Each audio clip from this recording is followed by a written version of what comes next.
My lords, ladies and gentlemen, hello and welcome back to Transport Fever 2 and the Gorges of Shikoku here in Japan as we continue the Japanese themed playthrough on Transport Fever 2. Today we're starting on the train that heads between Ujima and Iwanamori, hauling over the bricks or the construction materials for the town of Iwanamori. And we're just going to do a few tweaks to this train today, and also the train that's just passed us there, the stone haulage train. And what I'm going to test and do is basically condense having these separate services into a joint service. So basically the stone trains will pick up the stone at Iwanamori and they'll bring it down to Uwajima. But then they'll also have a provision to bring back the construction materials, the bricks, with them back to Iwanamori. So rather than having two separate services running between the two, which means obviously each one returns empty respectively, we'll have one service doing both. So that's the what I'd like to do first of all. We'll see how that goes. I've done a quick test between episodes off camera. I didn't save it, of course, and it does seem to work quite well, and we really don't need that many flat cars, as we see here, to keep Iwanamori supplied with bricks, as there is not a massive or huge demand for them. So the new combined trains, they will primarily be loaded with the gondolas to allow them to bring the stone down this way, and then they might just have one or two flat cars on the back just to bring back a small handful of bricks. So then they never make much money on the brick run because they're not carrying that many, but it does mean they're making at least some money on their return journey. Likewise, this current service that we have right here is no longer needed, and that means that this is no longer running empty one half of its journey. So when it's coming from Iwanamori back to Uwajima, because it's not picking up any bricks at that point, there's it's not going to be running empty. So it's probably a bit more efficient overall. So that's what we're going to do today. So let's hop off the train. Let's restart the gate. So what we're going to do then, we'll let this train first of all get into the station and drop off the current load of bricks that he has on board. So we'll just speed time up just for now, just to get him onto the platform. What do we have here?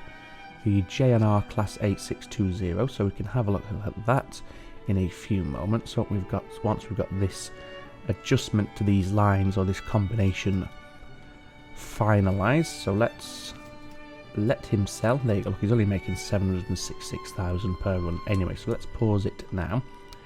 And basically we want to sell this vehicle now that it is empty. We want to go to the line manager. This line can be removed, that's no longer being used. And these trains here, the stone freight trains, we want to amend all of these. So let's go ahead and do that. So at the minute, as we can see, they are primarily or solely loaded up with stone.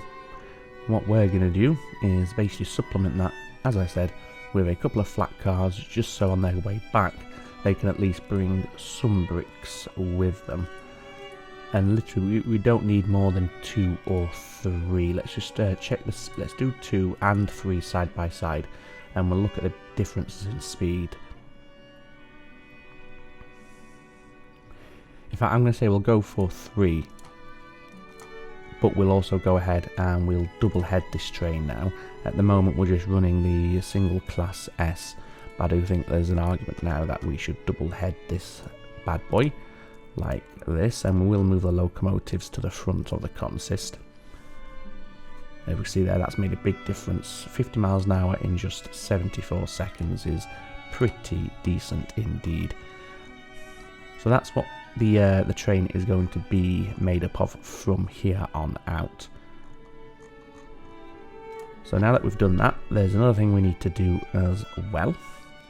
Over here we need to go to the manage line, and at Iwanamori we need to change this from full load all to full load any. We want to make sure he's picking up stone, of course, but we also need to make sure when he gets back here, he's dropping off the bricks.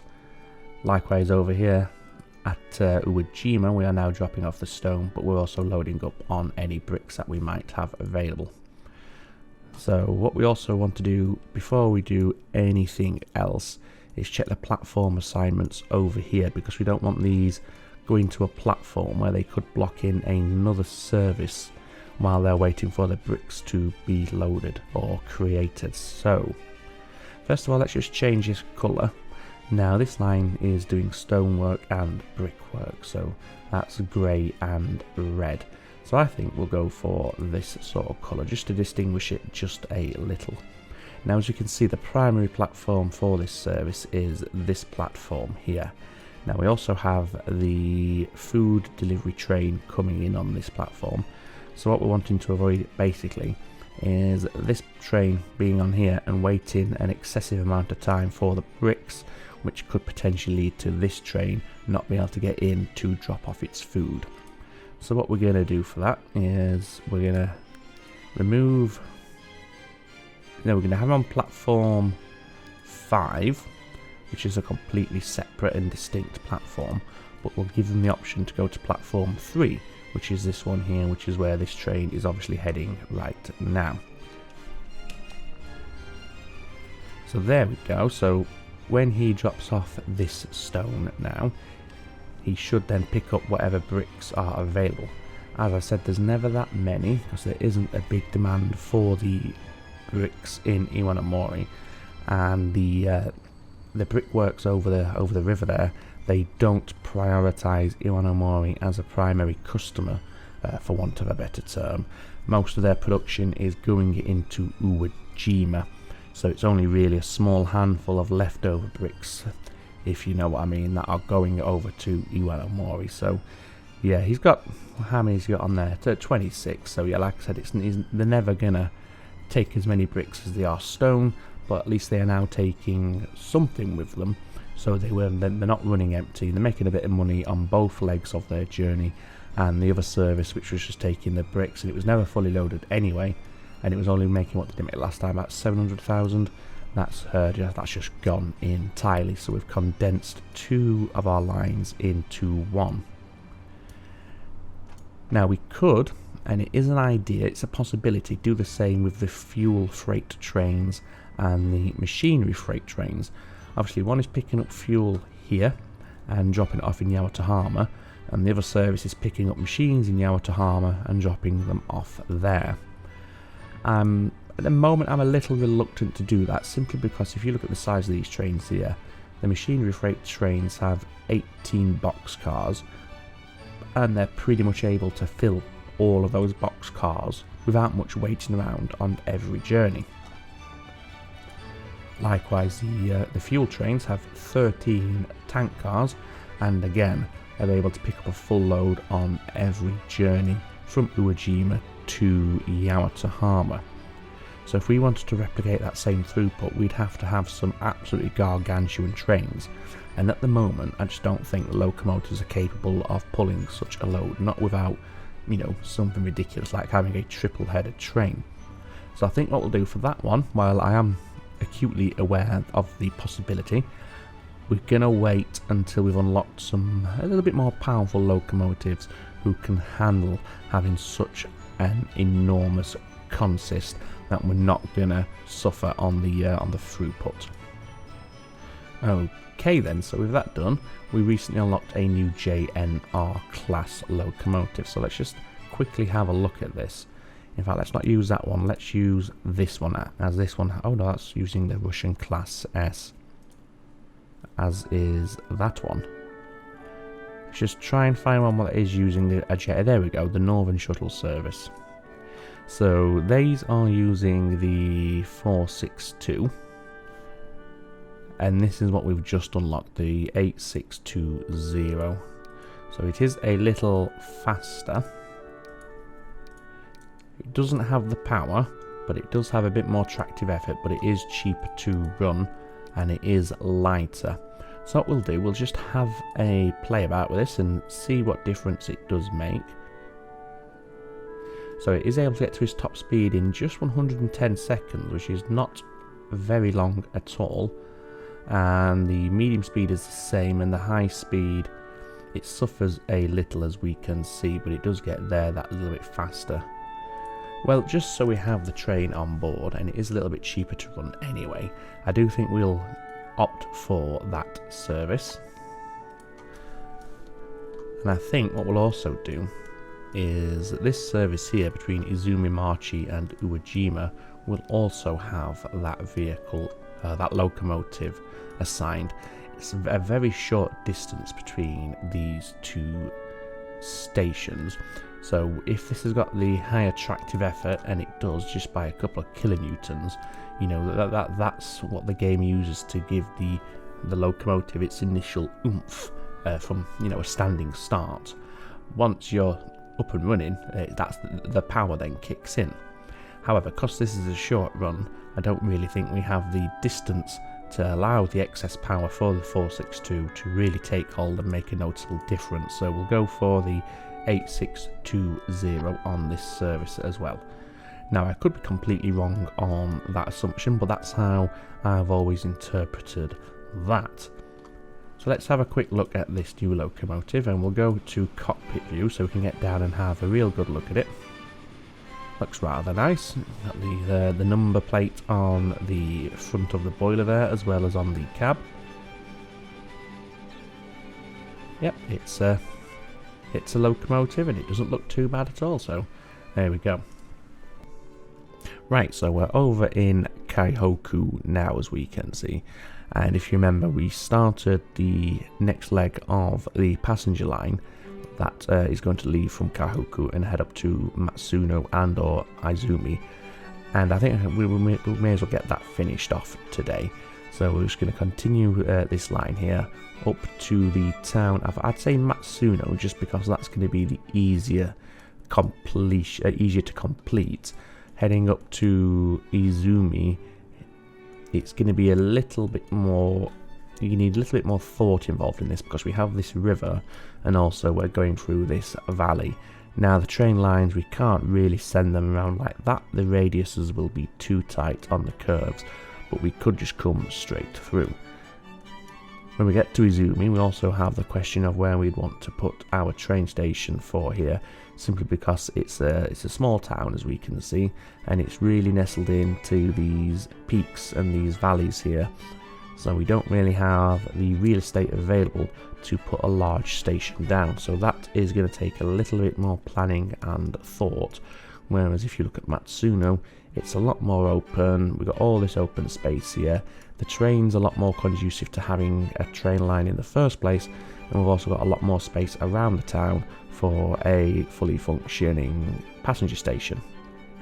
I must say, I do like this retaining wall here, even if the AI building along this road has caused this river, quote unquote, to go a little bit weird.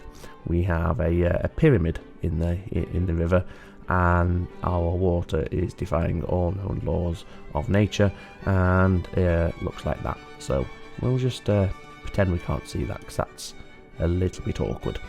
Right, so let's get a station down over here in Matsuno then. There's nowhere else, I don't think, that this line could run to for passengers. I think we're in pretty much the top corner. Yes, we are. So we can get away with a terminus station up here. And we want 2 tracks for this. And we'll go for the 320 meters, just because, why not? It's easy mode. And we'll put the station over here somewhere. Yeah, just like that. The location doesn't really matter too much.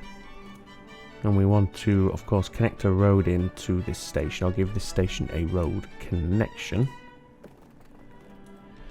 And ideally, we want to do it so it's nice and flat.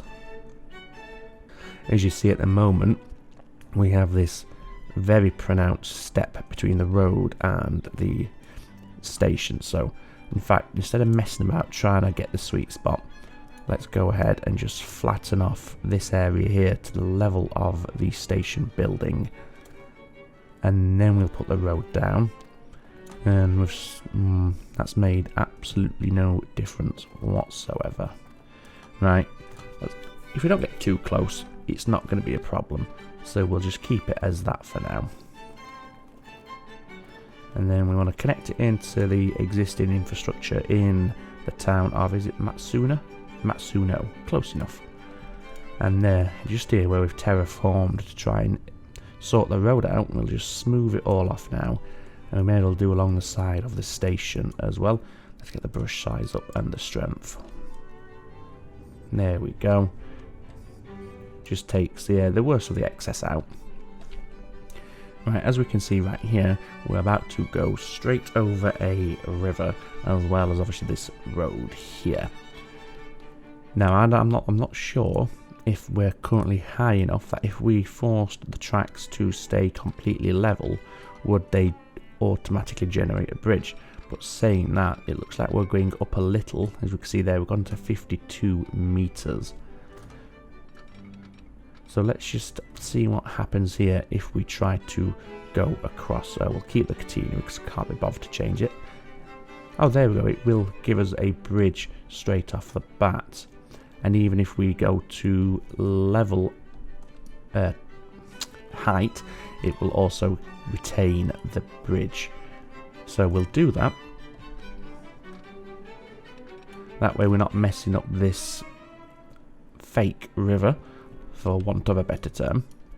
It's messed up the road, and in fact the road has caused a very severe dip here in the train line. So what we're going to do is, now that we've got the bridge sorted, we'll just get rid of this road, and where the line leaves the bridge, we'll just redraw that stretch of track, and it should be a lot smoother for us. There we go. Let's just quickly check that. Yes, we don't have that pronounced dip anymore at the foot of the bridge. The road, we want to obviously reconnect it just to keep them happy and calm and placated.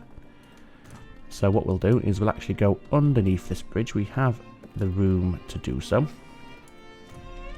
before rising up the hill from the river's edge and heading into there. What do we have now? The Russian class YE, 43 miles per hour. So I've got to imagine, because it's slow speed, that's going to be a bit of a beast on the old power and tractive effort. So we'll get these roads done, and then we'll have a look at it. We might not need to use it or want to use it, but just for the sake of having a look, and you never know, it could be useful somewhere, we will take a quick peek at it.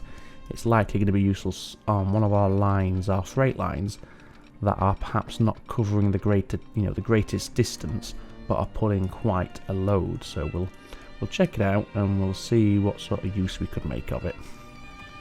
For now, let's get this passenger line connected up. We want to have a tunnel, of course. We don't want invisible tunnels. And we're going to 86 meters there. And I'm going to drop that down a bit to maybe 68. I think that'll be okay. So we're still rising up a little, but not nearly as severely. Now we also want to be mindful, we need to bring this bridge down to ground level as well. And again, ideally we want to do that over such a distance that the gradient isn't a major problem. And we also want to be mindful of this industry, although I might be cheeky and just relocate that to the other side of the road. In fact, let's use this line, because this is the line what's going to go the closest, and we want to make sure we're going just past. Just trying to eyeball the height difference here. It looks like the tracks we are heading out from Matsuno are slightly elevated or raised up, so we will allow this one to come up just a little. Not to such an extent where we have a huge bridge, however, just enough that they're more in line with one another. That's done something very weird with the terrain there. Can we adjust that? No, we cannot. Well, that's gonna bug me. Do you know what? It's easy mode. What the heck? I am going to just relocate that industry to the other side of the road. So we'll have it over here. In fact, let's have it this way. Let's pop it there, whatever. That's completely against the spirit of the game. I appreciate that. But I was more concerned with getting this track looking pretty decent than making it easier by, for want of a better term, cheating. Anyway, regardless, we press on undeterred and we can now head into the tunnel there. Make sure we've got the same tunnel texture on the entrance as the lines that we're joining into.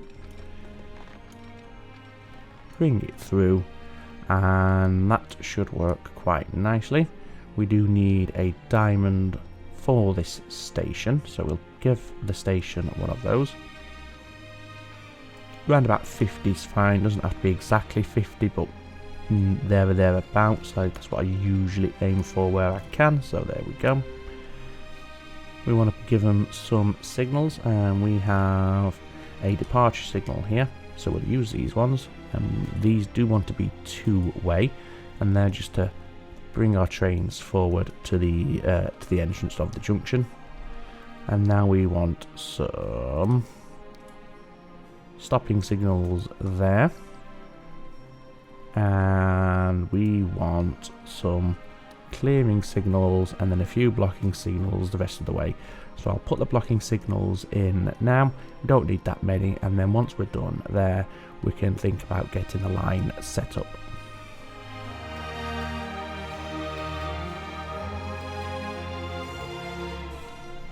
Okay, so all the blocking signals are now in place along this line.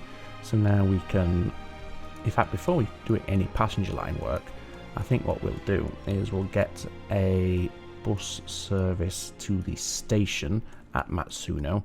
That way we can have the passengers on standby, so to speak, when the service reaches them. So let's do that, and we have all these fancy modern Japanese bus stops here, so let's use one of those. It doesn't matter which. We'll go for one of these smaller looking bus stops, since this is quite a small town. And we'll have our bus come over here, cross the river into that stop there, and then we'll go this stop here, and that's it. Just the simple 3-stop system. So new line, and we're going from Liyama Street to Sakura Street and then to Kawaguchi Street, and this is bus service Matsuno Station. There we go. We want a depot, of course, just to allow us to buy vehicles from a nearby handy convenient location. So we'll put it outside of town a little bit, and we'll go ahead and purchase some of the Gaganaus, and I think we'll just go for 3 of those. And this is, I believe it's that colour there. Assign them onto the line, and that's all set up and ready for us. So now we can think about the passenger service. Do we want to extend the Northern Shuttle service all the way up here, or do we want a separate distinct service that runs from here to Matsuno and nothing else? I think we're probably best extending the Northern Shuttle service, if I'm honest. So let's do that, and we're not going to do that by doing that, we're going to do that by doing that. Okay, so after Kaihoku, we would now like you to include the station of Matsuno on your run, and then once you're all done up at Matsuno, we want you to come back to Kaihoku, and then just make sure this is doing it correctly, into Futana, and then to your origin station of Mima. There we go. Wonderful. That should work just fine. I very much doubt we're going to have any passengers waiting, not even at the bus stops, but that's okay. Now, one of the things we unlocked a few moments ago while getting all this done was, of course, the Russian class YE train. So I think it's high time we had a quick look at that. So if we can find our nearest cargo train just to use as a dummy to, you know, compare and contrast. Let's see, where are you all? Here's one just here, the coal freight train. So, in fact, we only need to compare 2 of them just to have a look. So at the moment, of course, we've got a nice fast train with decent power and tractive effort, the YE. A lot more tractive effort, so getting off the mark from a standing stop is going to be a lot easier. It is a lot heavier, as we can see, 76 versus 103 tons, but it does have more power. Just as a test, let's see what sort of speed this would do. Now, we know it's not going to do 50 miles an hour because the train itself can only do 43. But look at that, it gets up to its top speed in just over a minute, which for this length of train is quite impressive, whereas this one takes a minute and a half. And it also reaches, in fact, yes, it does reach its top speed on the medium gradient, 43. On the high speed, there's very little in it, not the high speed, sorry, the high gradient, 109 seconds, 26 miles per hour for the Class S. The Class YE, 26 miles an hour again in 101 seconds. So I don't think that train is going to be beneficial on these lines, simply because they're travelling such a huge distance that the Russian Class S can really open up its cylinders and hit those top speeds that it has at its disposal. However, on one of our shorter runs, it could certainly be an option, and the one I'm thinking of immediately is the one we were looking at earlier. And that's the combined stone and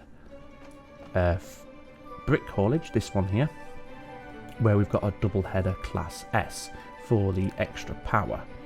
Now, of course, these aren't going to get up to 50 miles an hour anymore, but given that they're not going a great distance, I don't think that's going to be a big hindrance. But if we look at this, 43, 37 and 20, okay, so yes, this double header is obviously more powerful because we've got 2 locomotives pumping out a lot of power. But this does I think this one does hold its own.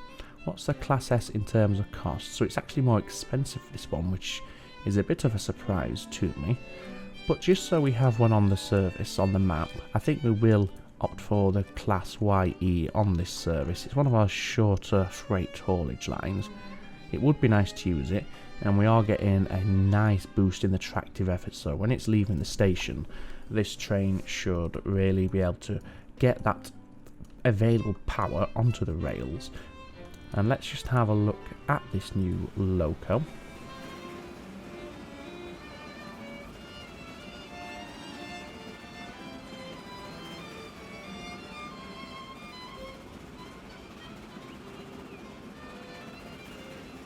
I must say, it does look rather beastly. Obviously not the beastiest locomotive we're ever going to run on this map, but it's got that strong look about it. So yes, there's a Russian Class YE. Welcome to the network.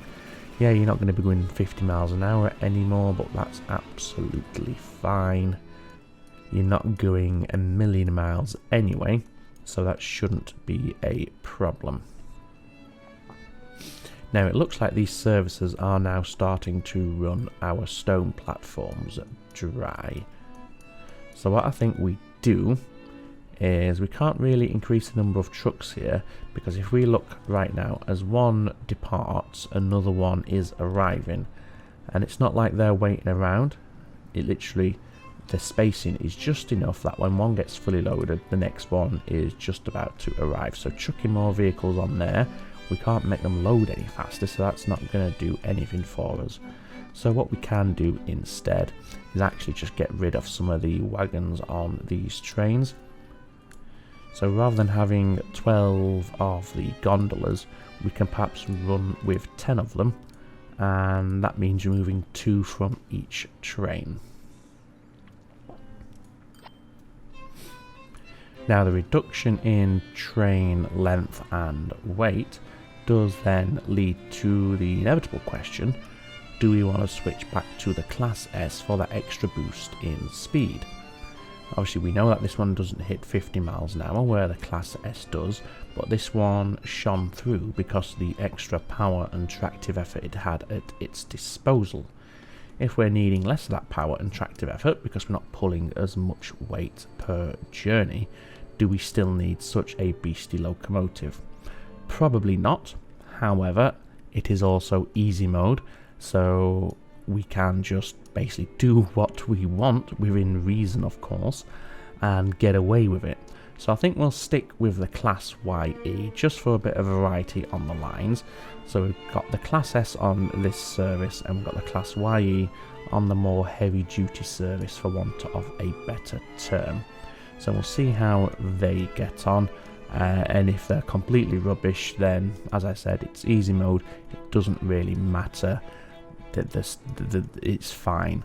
I mean, look at that, we're already past the 1.1 billion yen mark, and we're making 84 billion. No, we're not. We're making 84 million per rolling 12-month period, so no concerns at all, and we can afford to be a bit extravagant.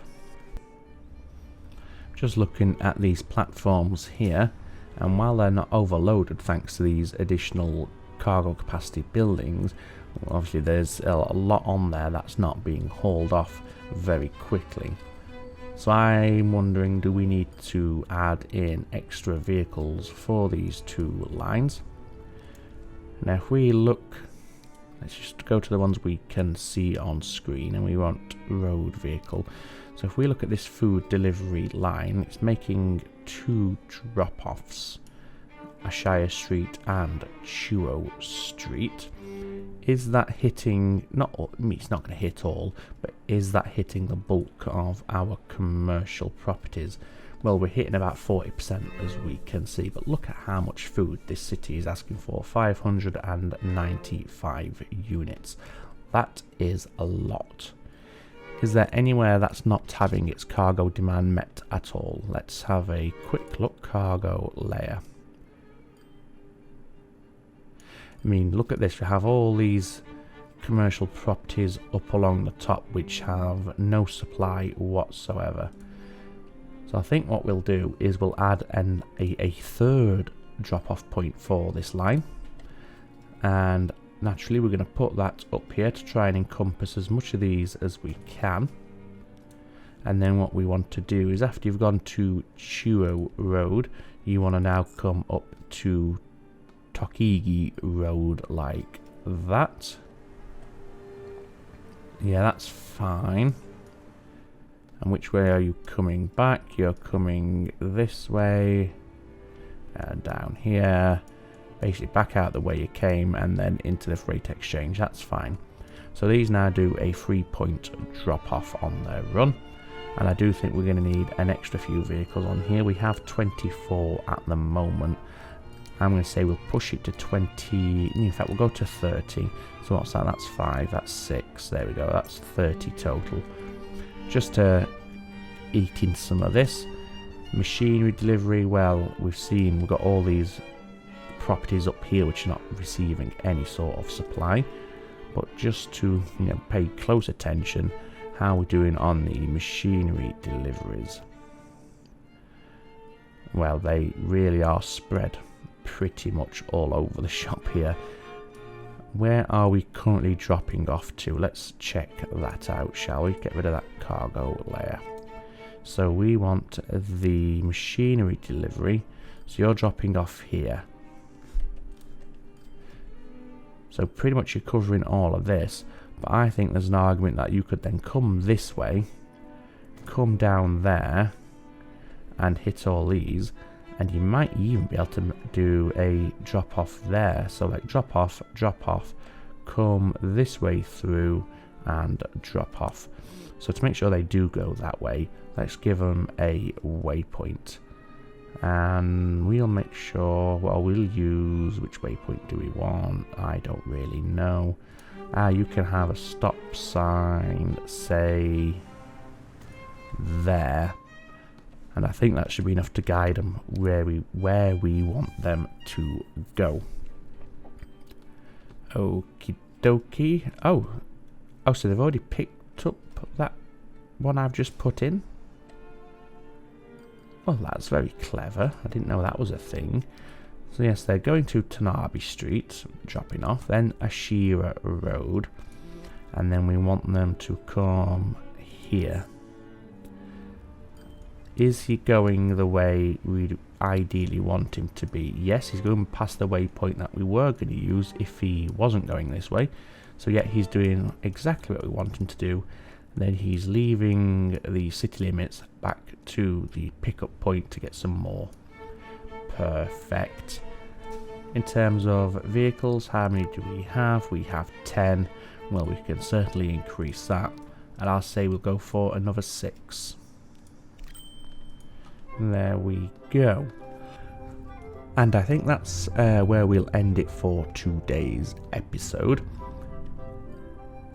Uwajima really has become an absolutely massive city, as we can see. It's really expanded hugely, and one of the things we are going to have to do soon is take a look at Uwajima's public transport system and perhaps revamp it all and rework it.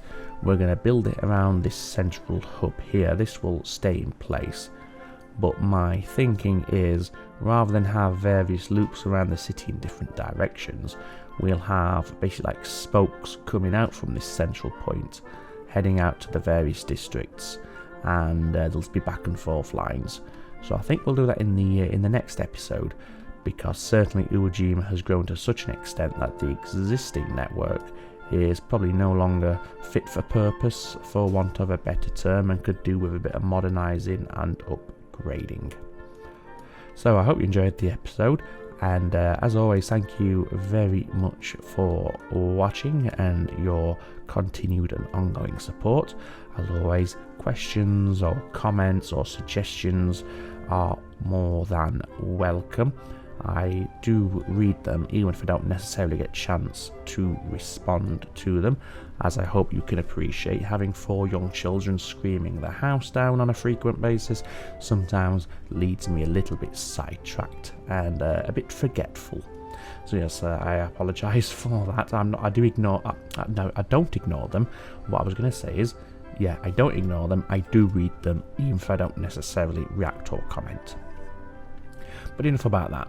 Let's jump on one of our vehicles and have a little departure journey as per usual. What shall we go on today? Well, let's go something a little bit different. Let's hop on a car. And where are you going? Let's make sure you're not just going across the street. Ah, you're coming down. Maybe not you. Let's have a ride on a bus. So yes, we'll ride on this bus through the city of Uwajima, get a good look at it from ground level, see how she looks when you're really immersed in the low-level city. I must remember at some point to boost the textures back to high quality, because that doesn't look the best. It's fine when you're overlooking from a height and from a distance, but when you're up close behind it, yeah, it's certainly not great. And we have some sort of traffic jam here. Like, what's going off here? What is going off here? What are we waiting for? Oh, okay, you're all waiting. Oh my god, look at this. And then you're all waiting. Where does it... Oh, it's... Right, okay, it's... Ah, we have traffic lights here. Shall we be bolshy and get rid of the traffic lights and see what that does? In fact, for the outro today, it's not going to be a cab ride. What we're going to do instead is just sit and watch this junction and just see what happens. Plus, if we can get can we get the castle in the background? Where is it? There it is. I lost my bearings there.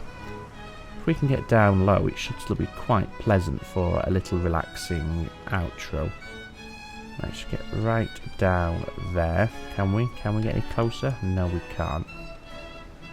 Alright, let's sit here then, and we'll just keep an eye on this. So I hope you enjoyed it, and as always, all that remains for me to say, ladies and gentlemen, is you take very good care of yourselves. It's ta-ta for now.